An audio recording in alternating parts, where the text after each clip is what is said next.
Good afternoon, Evil, and I will tell you one story of a good viewing. I first saw him the night the street lamps flickered out. The power had failed in a slow, electrical gasp that plunged the cul-de-sac into an inky darkness.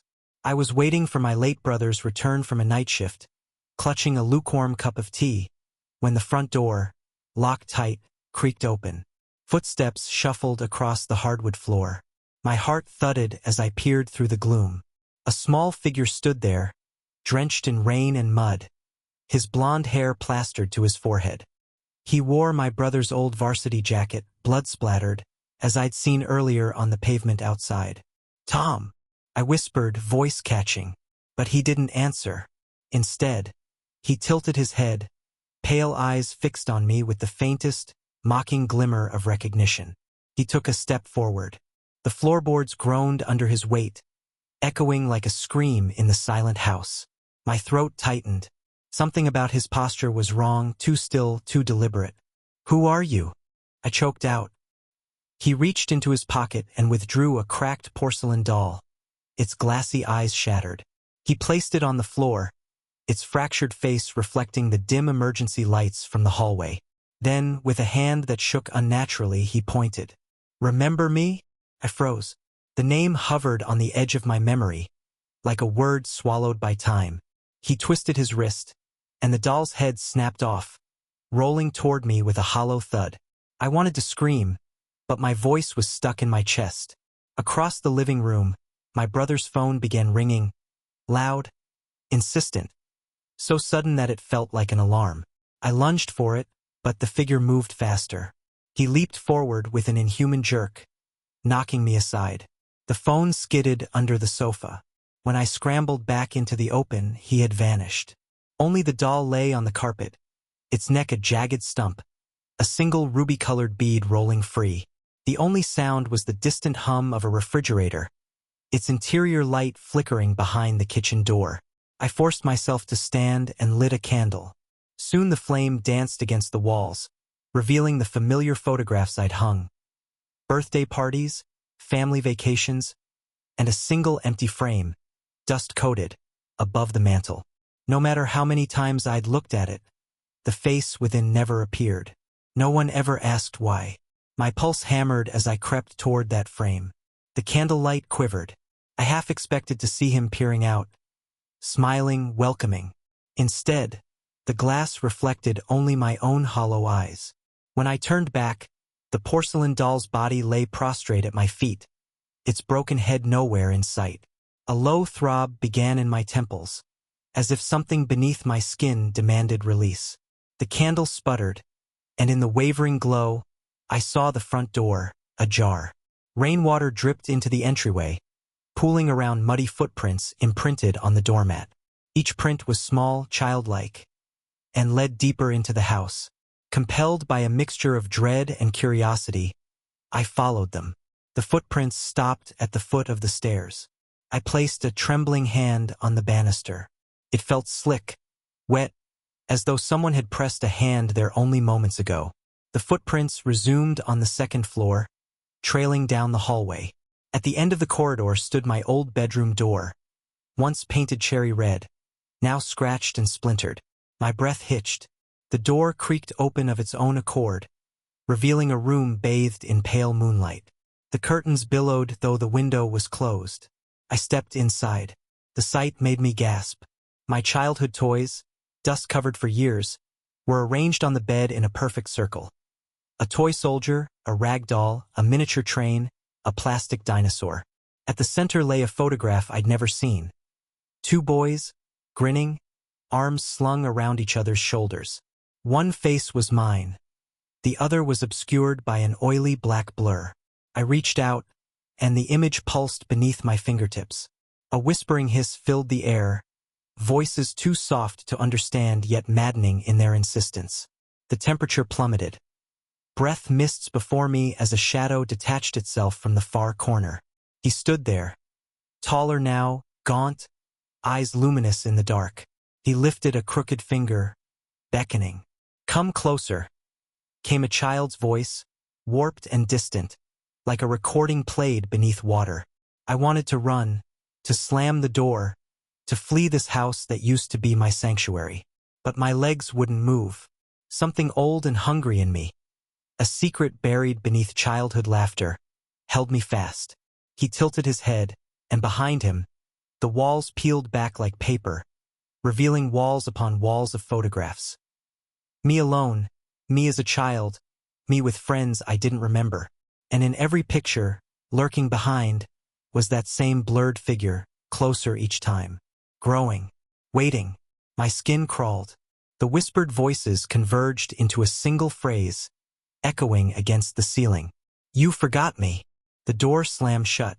The toys crashed to the floor. I screamed. The candle extinguished, plunging me into absolute blackness. Eyes wide open, heart in my throat. And then, a soft, familiar laugh. A child's laugh that echoed with sorrow and malice. I didn't call out. I knew if I spoke his name, I'd truly remember. And some memories are better left buried. My footsteps retreated, unheeded, as I fled the room.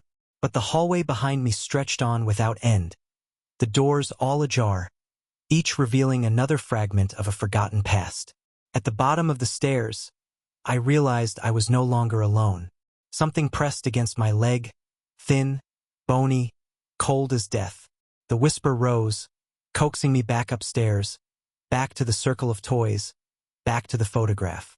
I turned my head and felt a small hand curl around my ankle. His grip was ice. My candle flickered back to life. I dared to look down.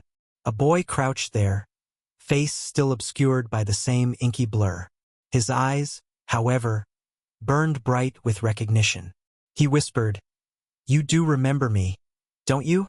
And I did. Very well. I remembered everything. His name was Elliott, a boy who moved into our neighborhood one hot July afternoon, when the air shimmered like glass and the cicadas screamed from the trees. We were inseparable for a time, a strange, intense friendship fueled by shared secrets and whispered dares. But Elliott was always different. The kinds of games he invented were cruel, sometimes bloody. Things went wrong when he was around.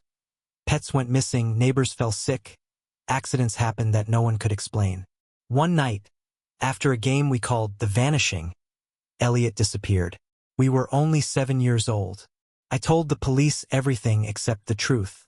The truth was too horrible, too confusing, too tangled in guilt. They never found him. They never even found a trace. It was as if he had never existed at all. Until now. The boy at my ankle tightened his grip. My breath caught in my throat as I wrenched free and stumbled back. Elliott rose to his feet, moving with a jerky, unnatural grace. "You left me?" he said, voice growing deeper, splitting into two tones. One the lilting sing-song of a child, the other a rasping hiss like metal dragged over stone. "No," I whispered. "You weren't supposed to come back." He smiled. It was a terrible smile, stretching far wider than any human mouth should. His blurred face began to clear, but what emerged was worse than any faceless horror. His skin was cracked like old porcelain, the veins beneath it black and twitching, as if worms writhed under the surface. The walls of the house began to bleed. Long rivulets of thick, dark fluid seeped from the cracks, filling the air with the stench of rust and decay. The floors groaned, sagging beneath unseen weights. I stumbled down the hallway, each step heavier than the last, as if unseen hands clutched at my legs, slowing me down. I heard other voices now, laughing, sobbing, shrieking. They came from the rooms I passed, each door a different memory, twisted and wrong. In one room, I saw my mother cradling a bundle of rotten cloth, singing a lullaby to it. In another, my father stood at a noose, head lolling at an impossible angle, tongue purple and swollen. None of this is real, I told myself. But the house seemed to breathe around me, the walls flexing like the ribcage of some sleeping beast.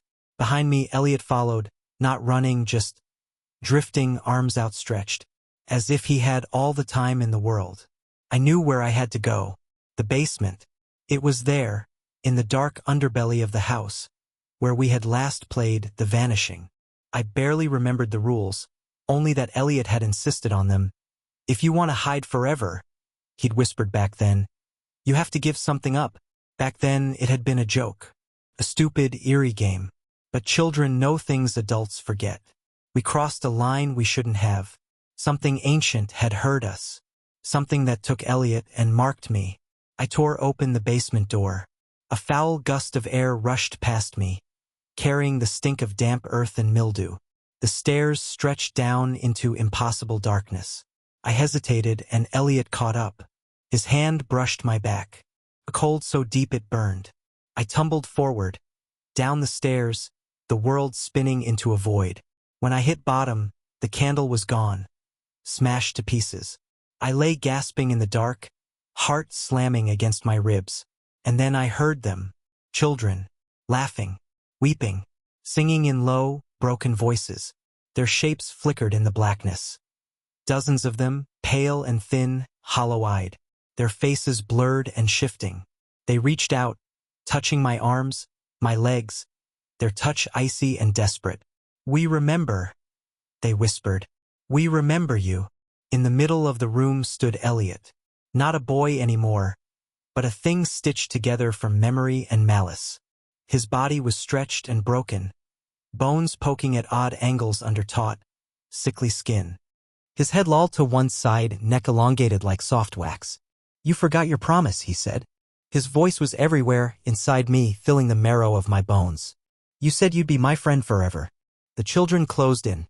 Their hands found purchase, gripping my clothes, my hair, my skin. They began to pull. "Play with us," Elliott said, smiling that awful, cavernous smile. "Forever." I struggled, fought, but their hands were too many, too strong. My vision blurred. The walls of the basement dissolved, revealing a vast plain of shifting ash under a bruised purple sky. Towering structures of bone and rusted metal loomed in the distance, shrieking as they swayed. At the center of this nightmare stood a merry-go-round, slowly turning, the poles impaling sobbing figures as they spun. Elliott grabbed my wrist and yanked me toward it.